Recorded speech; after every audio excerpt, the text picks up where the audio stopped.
Hey guys, so today the goal is to finish up the section 2.2, the notes about polynomial functions, and we need to be able to go backwards from what we've learned, so we also need to be able to write polynomial functions. So hopefully you have page 4 of your blank notes out, and to start with we have question number 1. It says write one possible polynomial equation with the given, zeros.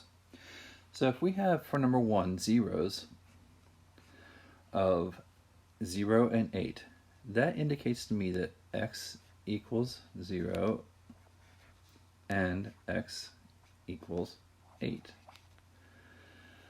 Okay, so these are my zeros.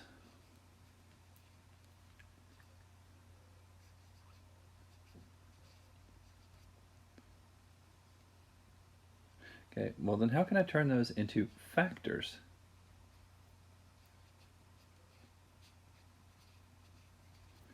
Well, that's pretty straightforward. Okay, with x equaling 0, basically we're going to just get the right-hand side equal to 0. So one of my factors is going to be x, and my other factor, if I subtract 8, I'm going to get x minus 8 is equal to 0. So I have two factors. I have factors of x minus 8, and I have a factor of x. Those are my factors. Okay? Well, to get a polynomial with those factors, all I have to do is say, well, I have f of x, and I don't know a value of a, but that's okay. So I can just write down a, and then I can do times x times x minus 8. And I can take that one step further. I have a times x squared minus 8x.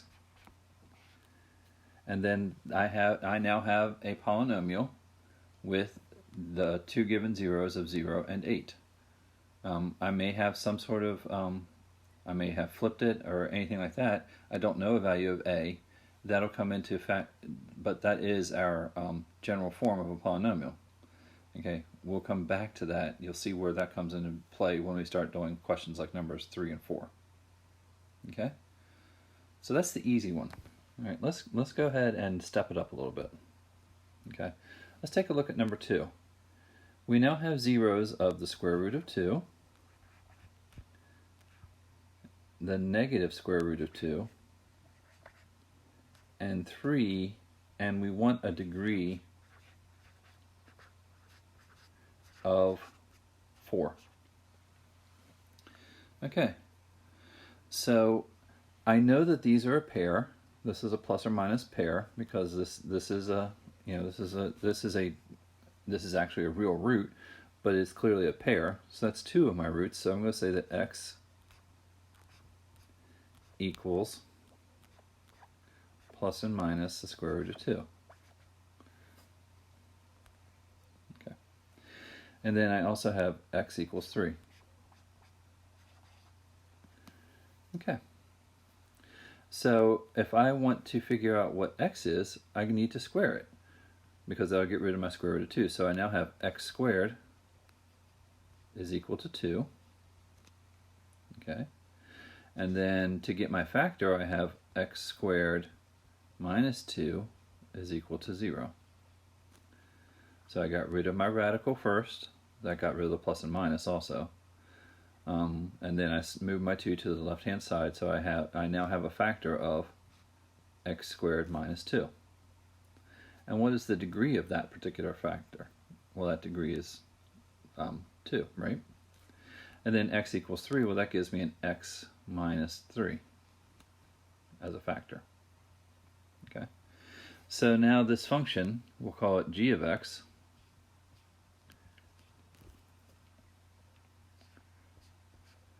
we still have a, we have x squared minus 2, and then we also have x minus 3. But what degree is that? Well, if I multiply this out, I only get to x cubed. So the easiest thing to do if I want a degree of 4 is just say, oh, well, let's square this one. because now if I take x minus 3 squared, I just made a multiplicity of 2 for x minus 3. And now and this would become x squared, and that would get, and if I multiply all this out, I would end up with a degree of 4. Okay, a lot of students have a little problem with that. Here's 2 of my degree of 4. This is just 1, but if I square it, then basically what I've done is I've made it a multiplicity of 2. So that means it shows up twice. So I could write it like this: a times x squared minus 2 times x minus 3 times x minus 3. And that still follows the what we asked for, was zeros of the square root of 2, the negative square root of 2, and 3. This just happens to have a multiplicity of 2, so if we're looking at the graph, what's going to happen? It's going to kiss the graph right there. Okay. Now we come to our favorite: give a specific formula for each of the graphs. And you look at those graphs and you're like, what in the world is he talking about? Guys, you can do this, okay? This is actually really straightforward. It takes a little bit of math work, but you can do this. Okay. So first off, what are the zeros? If you're looking at your notes, we're doing number 3.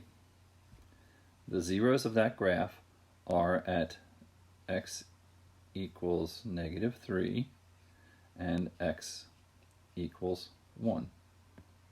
Make sense? I hope so. So then what are our factors?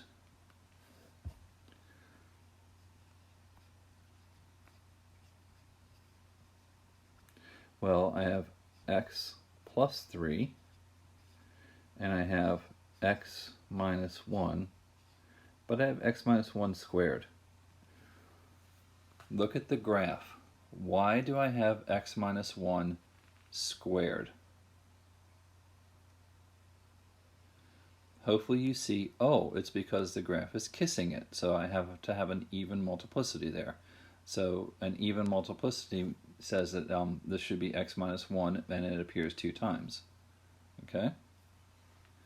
So k of x is equal to a times x plus 3 times x minus 1 squared. And again, I am looking for a specific formula. So that means I need to solve for a. Well, if I need to solve for a, then I need a point.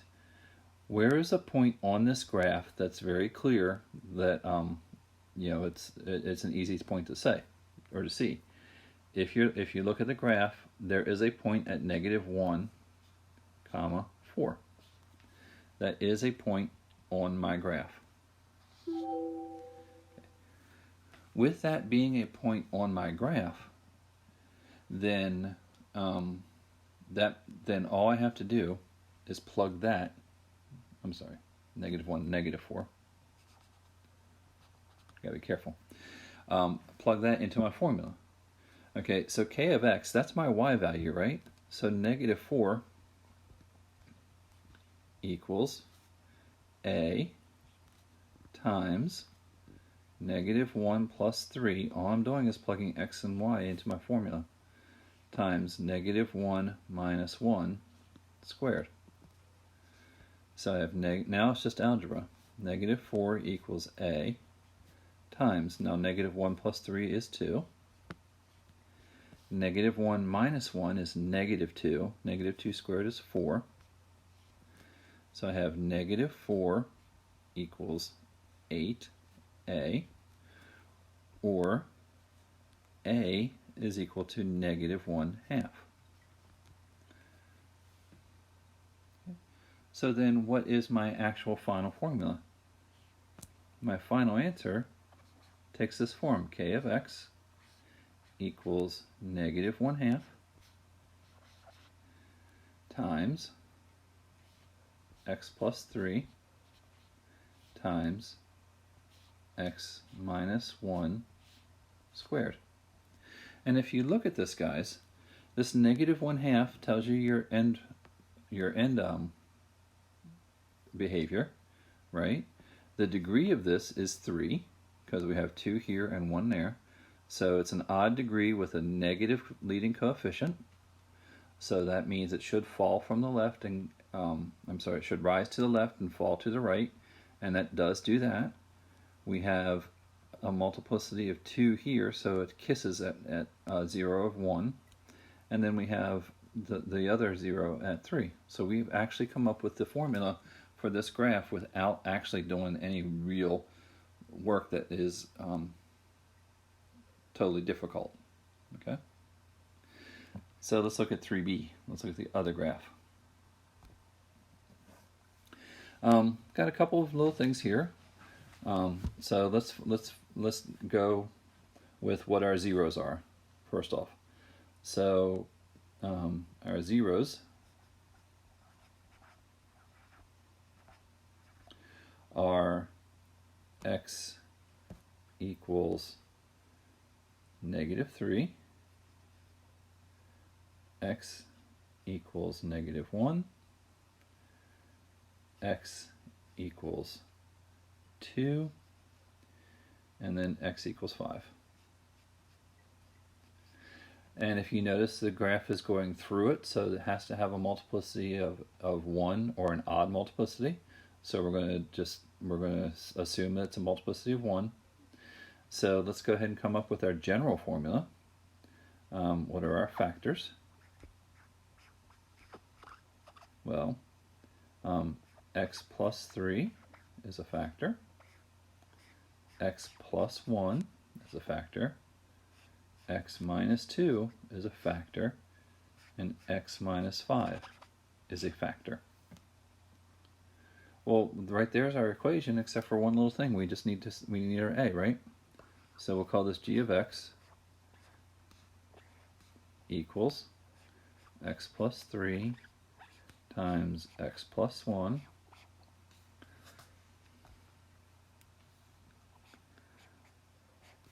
times x minus 2 times x minus 5.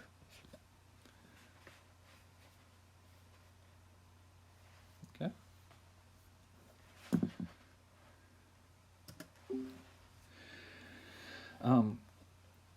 And of course we need our a. I forgot to put that in there. So a is right in front of that equal sign. Here, let's make it look prettier.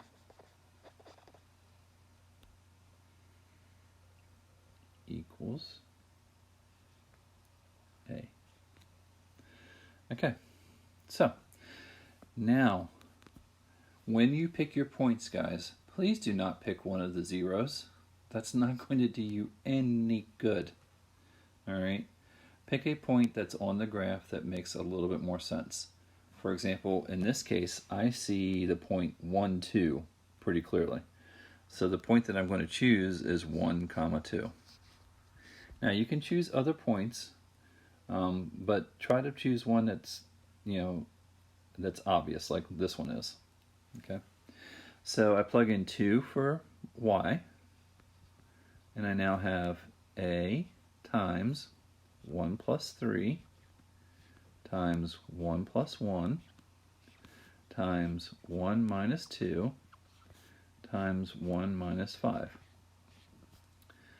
So I have 2 equals a times 4 times 2 times -1 times -4. So to me, that looks like 32. So 2 equals 32a, or a is simply 1/16. So then my final equation, I go back to g of x and I just plug in a and leave everything else alone. G of x equals 1/16 times x plus 3, x plus 1, x minus 2, x minus 5. Okay. I hope that makes sense to you guys. Now, that's for a specific function. Now, the next part says find a possible formula for a function with roots at x equals 4 minus I, x equals 4 plus I, and x equals 2. Okay, so we have complex roots and we have a real root. Well, let's see what we can do here. Let's start with our roots. I know that x equals 4 plus or minus I. Okay, and I know that x equals 2. So now I'm going to bring this over here, so I have x minus 4 equals plus or minus I. Now how do I get rid of that plus or minus I? I square it. You know, that's how we get rid of all of our plus or minuses. You always have to square it. Okay, so that gives me x minus 4 squared. So I now have x minus 4 squared equals negative 1. So then I have x minus 4 squared plus 1 equals 0. So then that brings me to x squared minus 8x plus 16 plus 1 equals 0, or x squared minus 8x plus 17 equals 0. And of course, I can't forget about this one. My other factor is x minus 2. So, again, I'm asking for a possible formula. So, for a possible formula, we'll call this h of x.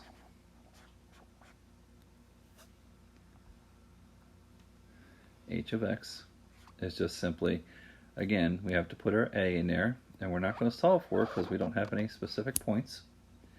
A times x minus 2 times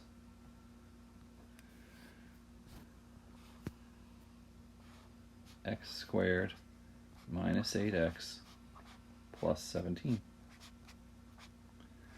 And now we have a possible formula that would contain 4 plus or minus I as 2 roots and 2 as another root. Okay. Remember, guys, I'm available this afternoon if you need me for 3 hours, 12:30 to 3:30. Some of you haven't turned in your tests. I don't know what you're doing, but you need to hit that. I don't know why you would wait until now to turn your tests in. I mean, it was due on Friday. I mean, it flabbergasted me to see how many of you have not turned in your test yet. Anyway, make sure you watch this video because it's all the way through, because it's worth 5 points, and then do your homework. Thanks, and have a good day.